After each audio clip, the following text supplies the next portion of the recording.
I want to share some very important information about preserving your muscle for longevity. Did you realize that when certain people lose weight, it actually shortens their lifespan? Now, how can that be? I mean, we all know that losing weight helps you live longer, right? As you get older, it's very important that you maintain a good amount of lean muscle mass. As a side note, I do want to mention something that's very popular right now. People going on Ozempic that manipulate certain hormones to help you establish better blood sugar and decrease hunger and slow down digestion. What you should also know is it comes with a package. In certain trials, they showed that these drugs can actually significantly cause muscle loss. The weight that the person's losing is not all fat. And in one study, they compared it to a decade or more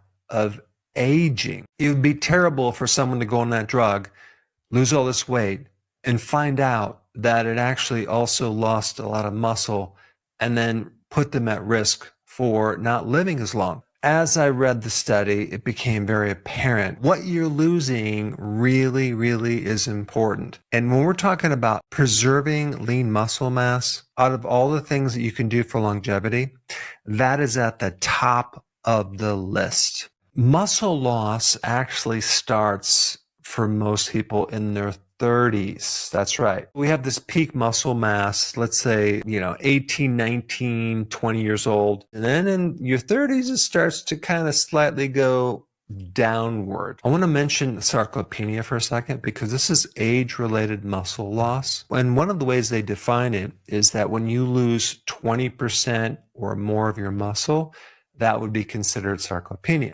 Muscle helps regulate blood sugar. Muscle supports your metabolism and how you metabolize energy. When people start developing this sarcopenia, their risk for diabetes goes up, their risk for immune problems goes up, their overall mortality, the risk of dying goes up as well. On average, an 80-year-old will lose about 50% of their muscle. However, I am going to explain how you can avoid that. Of course, one of the most important things you can do for your muscle is called exercise, right? Did you realize that inactivity can decrease your muscle mass? How many people are sitting on their couch just like watching a lot of TV after they retire and they pretty much don't exercise anymore? The worst thing you can do for your muscles is not move. And the other point about that is, of course, you want to have the raw material to build proteins. So that would be grass-fed.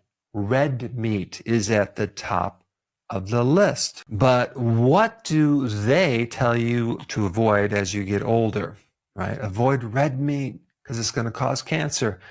That's a total lie. I think it's very important to spread out your protein throughout the day. You should probably do maybe 2 meals a day or even 3 meals a day, depending on how much muscle loss that you have. And then you should actually take that protein and even it out through the entire day to keep available protein there for your muscles to take in through the day. And this is one of the problems I have with a person being a vegan, especially as they get older, getting the quality amount of protein into their muscles. Another thing that's really fascinating about this topic is that insomnia is very deadly to your muscles. Poor sleep will drain muscle mass more than a poor diet. When you're sleeping, this is where all the recovery occurs with your muscles. All of the benefit of exercise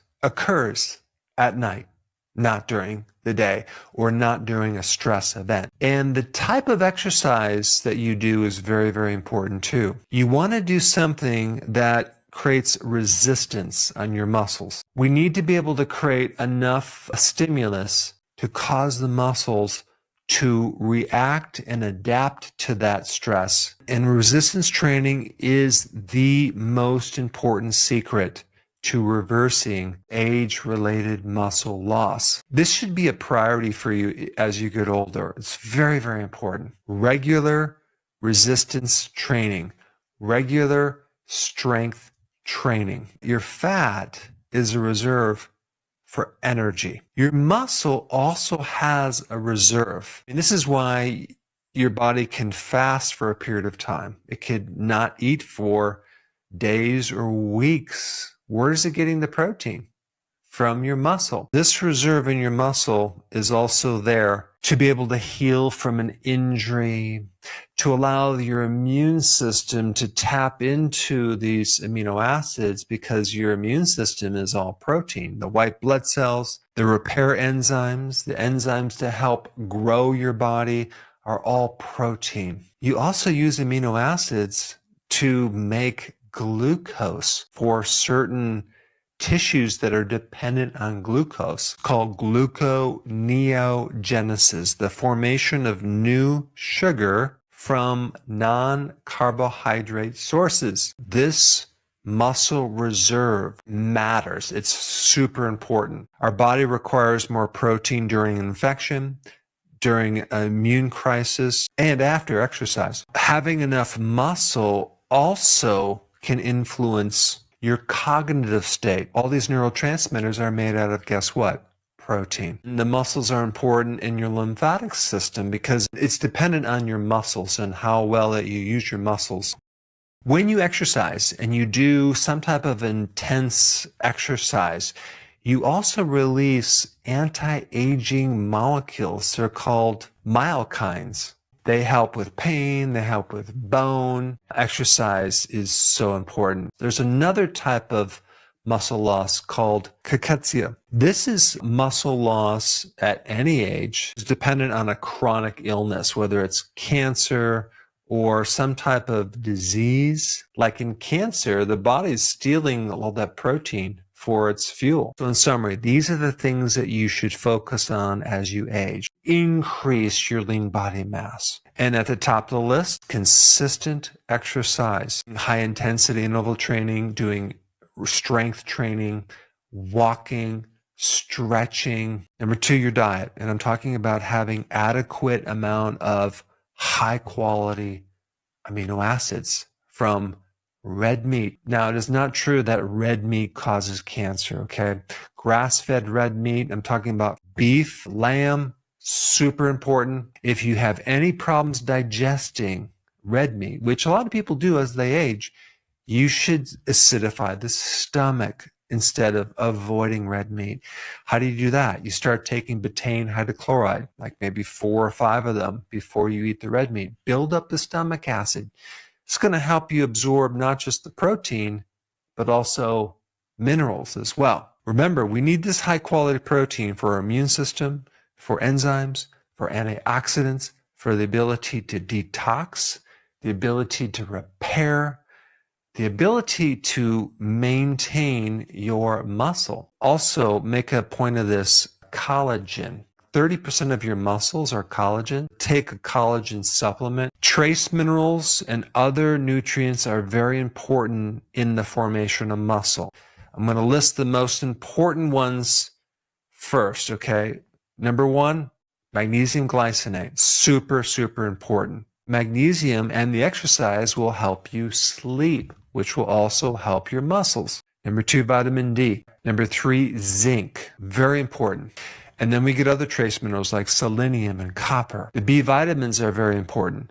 Coenzyme Q10, very important. Iron is important, but I don't recommend taking them as a supplement. Get that from your red meat. But there's one more little cool thing I'm going to bring up that I'm glad that you stayed this far, because this is like really important.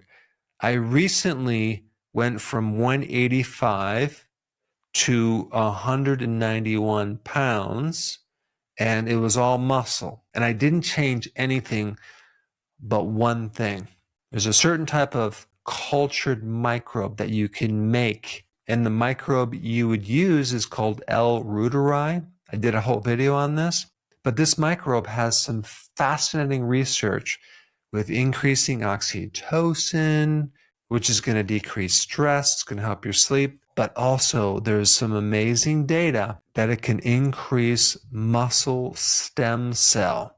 And I think it's doing it for myself, and I'm going to keep doing this. And if you haven't seen the video of me talking about it, I'm going to put it up right here. Check it out.